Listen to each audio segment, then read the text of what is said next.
Healing and unity for the government and people of the Republic of the Philippines. My beloved fellow Filipinos, our nation stands once again at a crossroads, a time of great testing for our faith, our patience, and our unity as one people under one flag. The controversies and divisions that cloud our public life have wounded our collective spirit. We see distrust growing between leaders and citizens, and among institutions that were built to serve us all. Yet, amid the noise and confusion, there is still hope, there is still goodness, there is still the Filipino heart, steadfast, compassionate, and faithful. Today we humbly call for healing. We call for calmness of mind and softness of heart, even as we pursue the truth.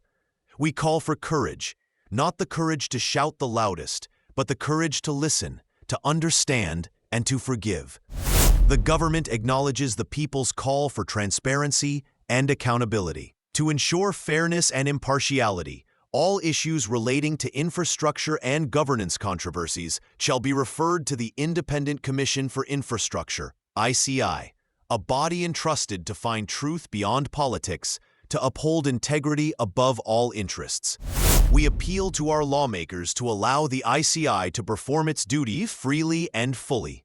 Let investigations be driven not by ego or emotion, but by evidence and conscience. Let us end the spectacle of political rivalry within the halls of power, for when public hearings turn into battlegrounds of pride, the truth becomes the first casualty. To our media, vloggers, bloggers, and digital storytellers, you are the chroniclers of our time. You hold immense influence over the hearts and minds of our people. We appeal to your sense of duty and love for the country. Tell the truth, not for views, but for virtue. Inform, not to provoke. Awaken, not to divide.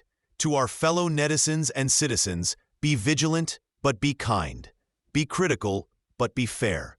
Let us remember, the words we post are also seeds. They can either plant peace or poison. Let us all remember this. Hate is too expensive for our hearts to afford.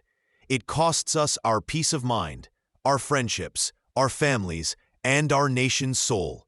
We must not allow hatred to destroy what generations before us have built through sacrifice and love of country. The true measure of strength is not in anger but in forgiveness. The true sign of courage is not vengeance but compassion. Let us then choose the harder but higher path, the path of reconciliation, repentance, acceptance, and national healing. Our unity as Filipinos is our greatest defense against those who wish to see us divided. The world is watching, some with sympathy, others with silent interest. If we turn against each other, we make our country vulnerable not only to chaos within, but also to threats from without. Let us instead prove that the Filipino is not easily broken, that even in the face of controversy, we can still come together as brothers and sisters, ready to correct what is wrong, to forgive what has hurt, and to build again with clean hands and open hearts. We heal not because it is easy, but because it is necessary. We forgive not because we forget, but because we choose peace over pain. We move forward not as factions, but as one nation under God. Let this be our pledge to one another, that we will listen more and hate less, that we will speak truth, but with kindness, that we will seek justice, but never vengeance, that we will heal together. Mabuhay ang Pilipinas. Mabuhay ang sambayanang Pilipino. One people, one nation, one heart.